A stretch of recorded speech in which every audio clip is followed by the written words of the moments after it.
Olá, querido amigo, querido irmão.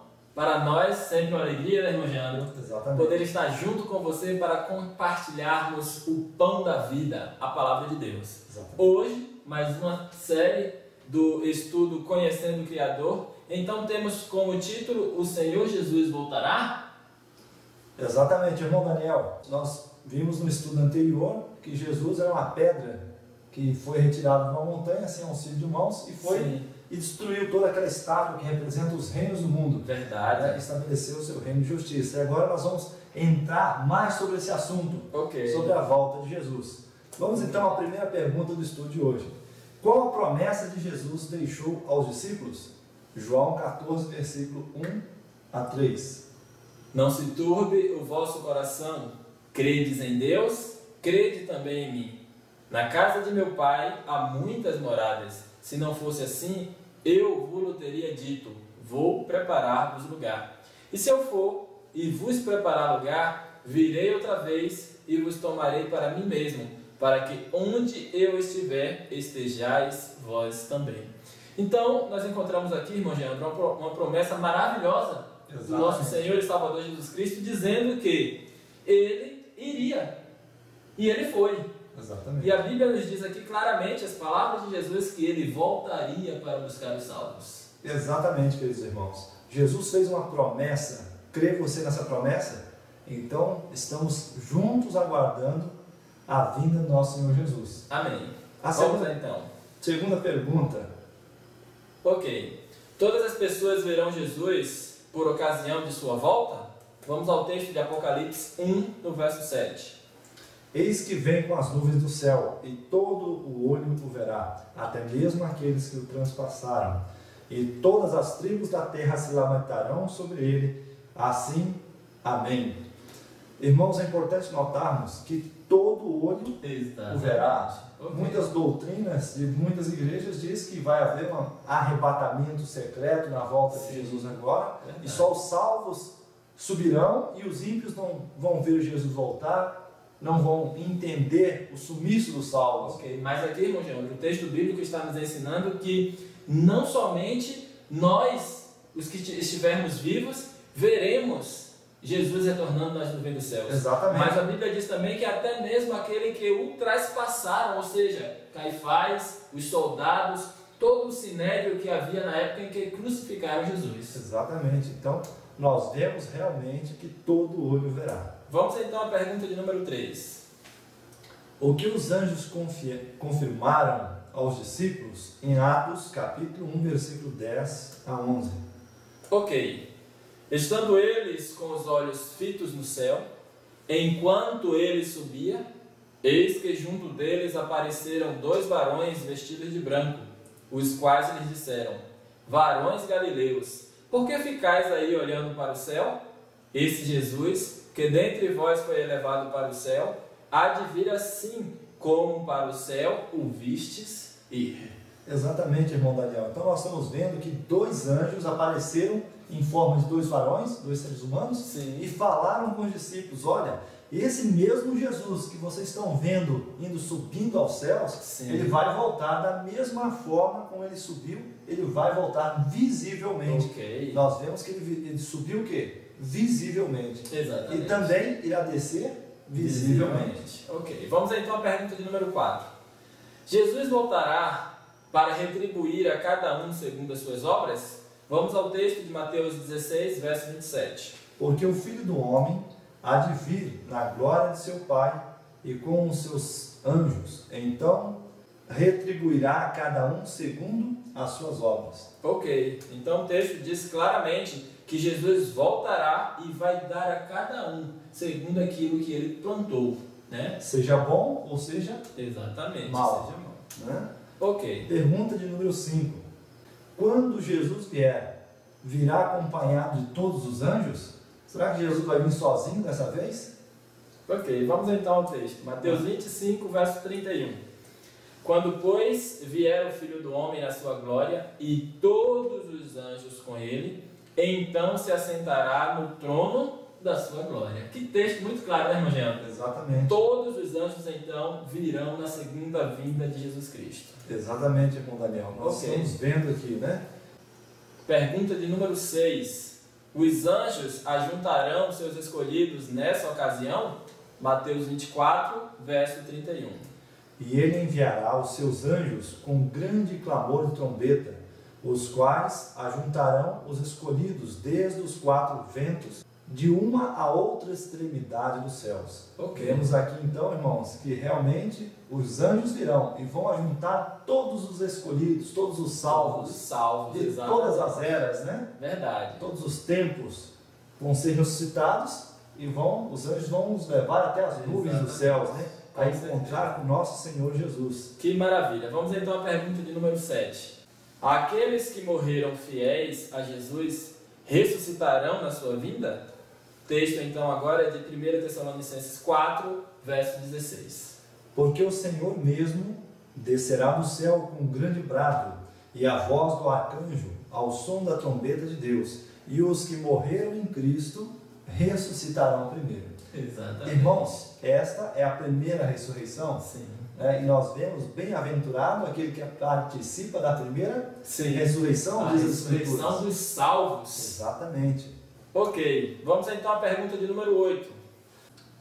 Os justos vivos serão arrebatados na sua vinda? 1 Tessalonicenses, capítulo 4, versículo 17, irmão Daniel. Depois nós, os que ficarmos vivos, seremos arrebatados juntamente com eles, nas nuvens ao encontro do Senhor nos ares, e assim estaremos para sempre com o Senhor. Então o texto é muito claro, Jean, em nos afirmar que os justos vivos naquele momento serão arrebatados, né, juntamente com eles, ou seja, aqueles que ressurgirão para encontrar o Senhor nos ares. Exatamente. Primeiro, os justos mortos vão ressuscitar, e agora depois, os justos vivos serão arrebatados para as nuvens também a encontrar o Senhor Jesus nos ares. Só um detalhe, irmão Jean. Sim.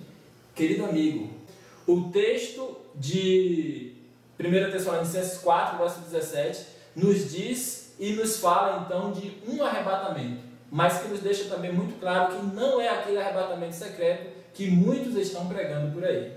Exatamente. Pergunta de número 9. Quanto tempo levará a transformação dos justos? 1 Coríntios 15, verso 52. Será que demorará muito tempo? Vamos ver o que a Bíblia diz. Num momento, num abrir e fechar de olhos, ao som da última trombeta, porque a trombeta soará e os mortos ressuscitados incorruptíveis, e nós seremos transformados. Exatamente. Irmão Jean, só uma pergunta. Quanto dura um piscar de olhos? Um segundo? Muito rápido, né? Então, esse será então o tempo gasto na transformação dos justos, daqueles então que irão morar eternamente com Deus. Esse é o poder do nosso Senhor Jesus. Ok, vamos à pergunta de número 10. Quem somente sabe o dia e a hora da volta de Jesus? Mateus 24, 36. Ok. Daquele dia e hora, porém, ninguém sabe, nem os anjos do céu, nem o Filho, senão só o Pai. Exatamente. Que texto muito claro, né, irmão? Ele nos, então, passa a informação de que somente o Pai, querido amigo, somente o Pai, então, sabe o dia e a hora da volta de Jesus. Pergunta de número 11, irmão. Se alguém disser que Jesus veio em secreto, devemos acreditar? Se alguém falar assim, olha, Jesus está aqui, mas está escondido, sim, nós devemos crer? Vamos ver o que a Bíblia nos ensina sobre isso. Mateus 24, versículo 23 ao 24. Se, pois, alguém vos disser, eis aqui o Cristo, ou ei-lo aí, não acrediteis, porque hão de surgir falsos cristos e falsos profetas, e farão grandes sinais e prodígios, de modo que, se possível fora, enganariam até os escolhidos. Realmente nós não devemos acreditar. Exatamente. Nós sabemos que o Senhor Jesus ele voltará e todo olho o verá. Exatamente. Irmão Jeandro, é bom também nós observarmos uma situação. Querido amigo, é muito comum hoje as igrejas, as várias instituições aparecerem pessoas realizando milagres e alguns dando credibilidade para essas pessoas por conta dos seus milagres. E a Bíblia diz aqui claramente que hão de surgir falsos cristos e falsos profetas e farão grandes sinais e prodígios. Então, querido amigo, não se iluda com milagres. Busque a Deus, Busque a Deus em sua palavra para saber realmente qual o caminho a seguir. Irmão Daniel, a pergunta número 12 nos diz: Jesus comparou a sua volta como um relâmpago? Sim ou não? Mateus 24, versículo 27. Porque, assim como um relâmpago sai do Oriente e se mostra até o Ocidente, assim será também a vinda do Filho do Homem.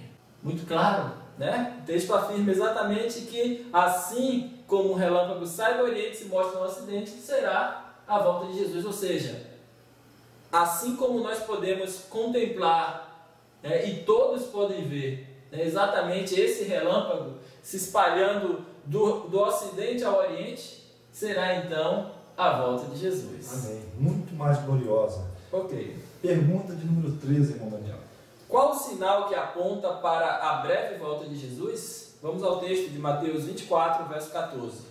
Nos diz: e este evangelho do reino será pregado no mundo inteiro, em testemunha a todas as nações, então virá o fim. Ok. Irmãos, esse é um sinal da volta de Jesus. O verdadeiro evangelho deve ser pregado ao mundo inteiro. Exatamente. O verdadeiro evangelho é o evangelho do Reino. Exatamente. Ok. Pergunta de número 14. Quando os sinais estiverem acontecendo, devemos ficar tristes? Será que quando essas coisas acontecerem no fim do mundo, né, o evangelho terminando a sua obra, as calamidades ocorrendo, devemos ficar tristes ou devemos ficar felizes? Lucas, capítulo 21, versículo 25 ao 28. Ok. E haverá sinais no sol, na lua e nas estrelas, e sobre a terra haverá a angústia das nações em perplexidade pelo bramido do mar e das ondas. Os homens desfalecerão de terror e pela expectação das coisas que sobrevirão ao mundo, porquanto os poderes do céu serão abalados. Então verão vir o Filho do Homem em uma nuvem com poder e grande glória. Ora, quando essas coisas começarem a acontecer, exultai e levantai as vossas cabeças, porque a vossa redenção se aproxima. Irmão Geandro, o texto bíblico está falando que quando nós então estivermos vendo as coisas acontecerem, que coisas? Esses sinais, terremotos, a violência aumentando, a situação da sociedade ficando mais difícil a cada dia, é para nós ficarmos tristes? Não, de forma alguma. A Bíblia fala exultar, isso significa se alegre, se levante, exulte, né? Exatamente. E levante a cabeça, porque a nossa redenção se aproxima. Amém. Vamos ser salvos. Pergunta de número 15. O que Jesus deixou bem claro que devemos fazer? João 5, verso 39. Nos diz: examinai as Escrituras, porque cuidais ter nelas a vida eterna, e são elas que dão testemunho de mim. Querido amigo, querido ouvinte, nós estamos vendo que realmente a Bíblia revela a Jesus, e ao examinarmos as Escrituras nós vamos ter um conhecimento mais preciso da pessoa de Cristo. Amém. Isso nos levará à salvação. Exatamente. Vamos então a outro texto, queridos amigos, agora como um complemento desse estudo de 1 Coríntios capítulo 15, versos 51 a 54, e diz o seguinte: e quando este corpo se revestir de imortalidade, então se cumprirá a palavra que está escrita: tragada foi a morte pela vitória. Exatamente. Querido amigo, chegamos ao fim de mais um estudo e gostaríamos de dar para vocês essa importante palavra da salvação. Quer você também acreditar na volta de Jesus e é seu desejo se preparar para encontrá-lo nas nuvens dos céus? Vamos a cada dia orando e vigiando para que o Senhor possa nos encontrar aprovados. Amém. Que o Senhor Deus continue abençoando a sua vida, meu caro amigo e irmão. Até o próximo estudo.